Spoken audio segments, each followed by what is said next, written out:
Olá, seja você mais uma vez muito bem-vindo aqui ao nosso canal. Se inscreva no nosso canal, deixe seu like, compartilhe nosso vídeo. No final também deixe aí o seu comentário, porque esse assunto aqui é muito sério e merece um pouco de atenção de todo mundo. Vamos primeiro aí a uns videozinhos aí para vocês entenderem mais ou menos a gente começar a entrar no assunto.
Pois é, pessoal, esse primeiro vídeo, uma animação, né, nitidamente uma animação, é do RS-26 Rubens.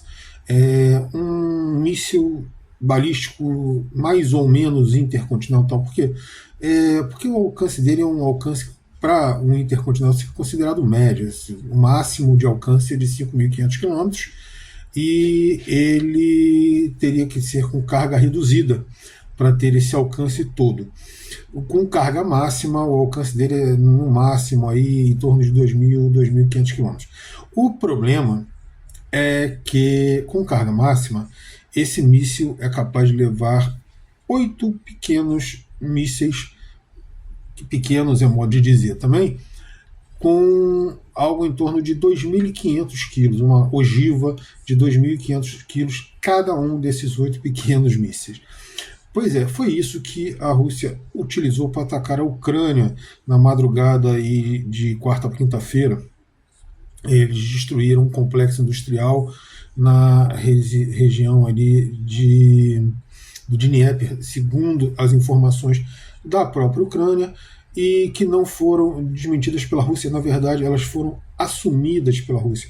Inclusive, a Maria Zakharova estava dando uma entrevista quando recebeu um telefonema dizendo que todo mundo escutou, porque foi colocado para que todos escutassem, que ela não deveria comentar sobre o ataque com esse míssil à Ucrânia. E um pouco depois o próprio presidente Putin deu uma entrevista, ou fez um pronunciamento dizendo que aquele era o primeiro de alguns ataques e que os russos iriam avisar a população civil um pouco antes dos ataques, para que a população civil tivesse tempo de se evadir dos locais dos ataques.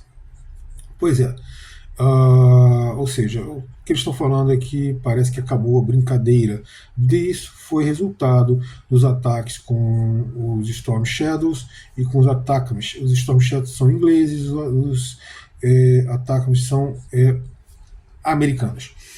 Esses ataques aconteceram aí nesses últimos dias, após o boato de que os Estados Unidos teriam autorizado esses ataques e que a Inglaterra e a França autorizaram usar seus mísseis de médio e longo alcance para atacar o interior do território russo. Pois é. Então a própria Rússia já respondeu a isso. Seguido disso, teve a mudança aí dos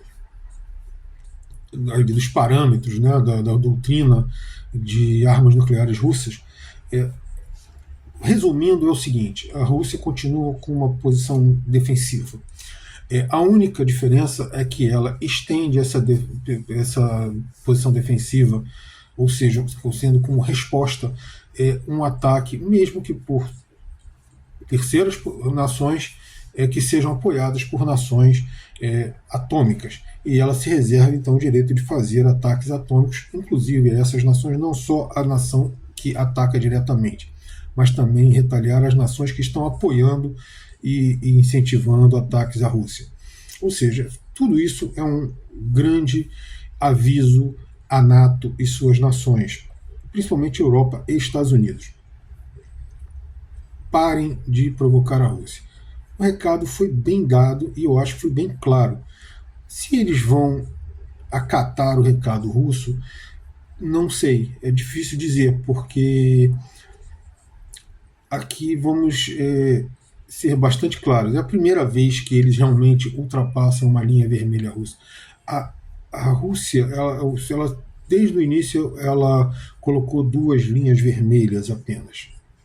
O primeiro seria ataques ao território russo profundo, através de armas quaisquer que fossem, né, principalmente se essas armas fossem dadas por potências estrangeiras, e a segunda linha vermelha seria a entrada da Ucrânia à NATO. A primeira foi ultrapassada agora. Não que não tivesse havido ataques antes, esses mesmos mísseis já tinham atacado o território russo e causado inclusive mortes de civis russos. Não foram ataques assim decisivos, foram ataques que foram bastante minimizados, como esses dois últimos também. Apenas um dos mísseis caiu e não chegou a cair ileso, ele provocou incêndio, ele não chegou a detonar realmente, porque ele foi atingido antes de cair. Mas esse não é a primeira vez que se ataca, mas é a primeira vez que há especificamente, há claramente essa autorização das potências estrangeiras em atacar o território russo. Então, isso é a primeira vez que eles ultrapassam essa linha vermelha, e a resposta russa eu acho que foi bastante dura, bastante clara.